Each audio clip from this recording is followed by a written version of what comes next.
के मूल निवासी, मूल मालिकों को उनके अधिकारों से वंचित करने का प्रयास भारत सरकार ने किया। लेकिन हमारे सामाजिक क्रांतिकारियों ने और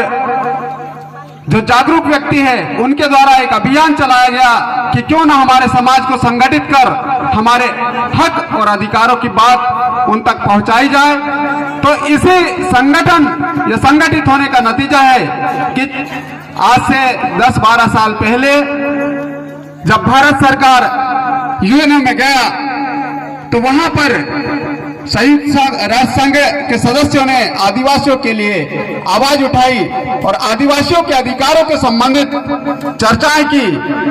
जिसमें यह देखा गया कि भारत का आदिवासी जिसको यहाँ का मूल मालिक होना चाहिए था, लेकिन वो भी आज वंचित स्थिति में है। उसका कारण यही था कि हम हमारे अधिकारों को जानने का प्रयास नहीं किए, संविधान को पढ़ने का प्रयास नहीं किए।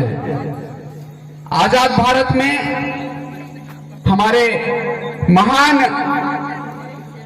स्वर्णिम भारत के निर्माता और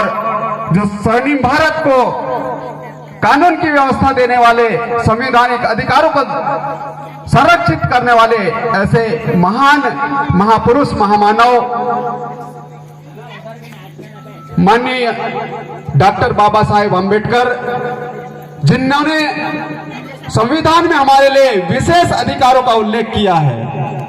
और उन अधिकारों का उल्लेख उन्होंने हमारे जनजातीय क्षेत्रों के लिए विशेष रूप से किया, जिसमें उन्होंने कहा कि जिस भी क्षेत्र में आदिवासी समाज या आदिम समुदाय निवास करता है उनके लिए इस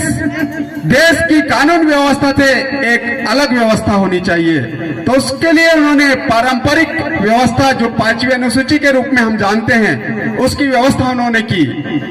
और उस व्यवस्था के अनुरूप हमें जो अधिकार आज मिलना चाहिए थे,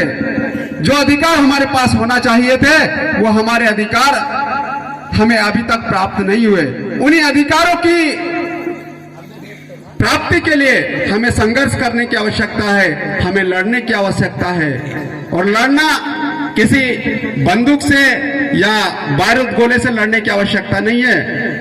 हमें मानसिक तौर से मजबूत होकर के, संगठित होकर के और संवैधानिक तरीके से लड़ाई करना है, जिससे मेरे समाज का विकास हो सके।